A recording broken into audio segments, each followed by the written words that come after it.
GB News had an interesting piece on earlier entitled, "How do we restore trust in politics?"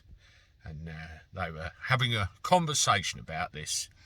Well, thinking about it, I do wonder whether we're in a situation whether we're ever going to be able to be honest.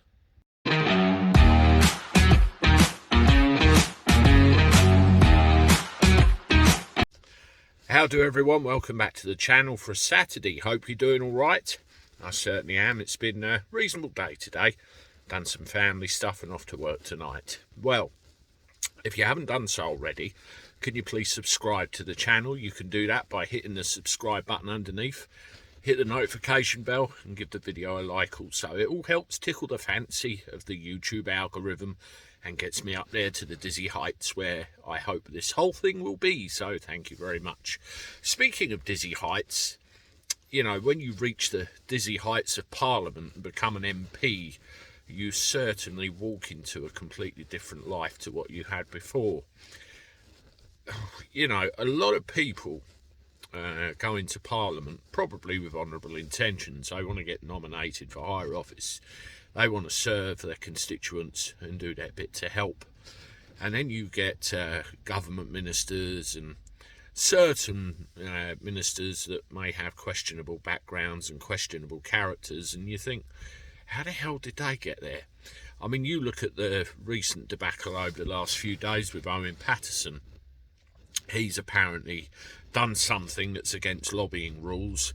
They wanted to kick him out for 30 days. There was an amendment put in to stop this from happening. Bish bash bosh, it all got overturned and Paterson walked anyway. Now, lobbying rules are one thing. You know, all right, it was against their protocol and he has to be held to account, fair enough. But then you get other instances like this.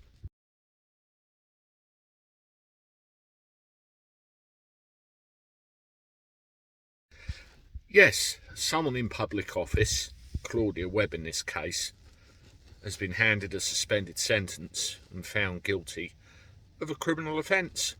It's well documented and all over the news. Now, to my mind, this is far more serious than any lobbying issue with Owen Paterson. She should be gone. No two ways about it. You can't have someone that holds public office like that that's guilty of a fairly serious criminal offence. Out the door she goes.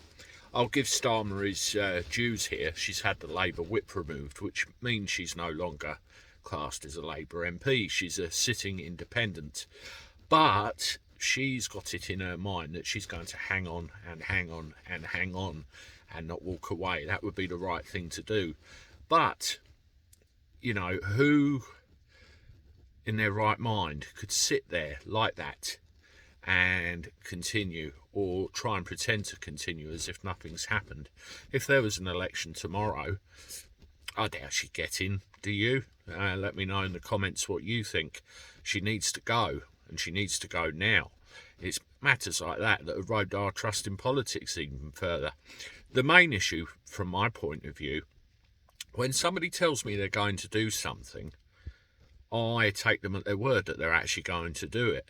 And a lot of times with politicians, they come up with big lists of things that they're going to achieve when they get into public office, 90% of which they never do, or they can make a complete horlicks of it.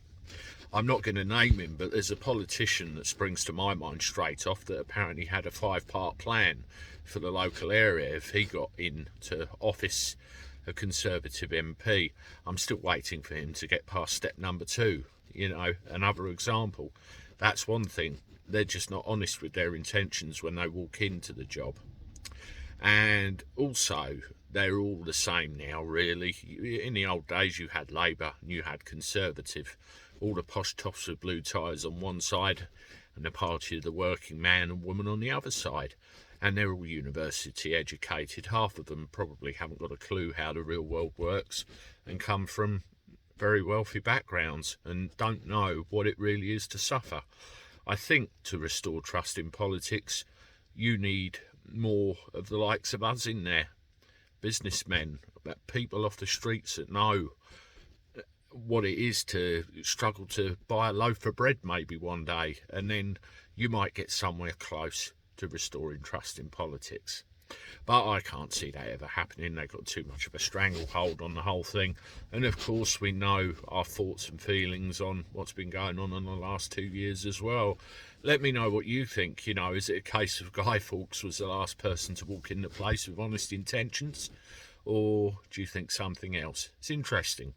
Give me your point of view. Anyway, this is me signing off. Toodaloo.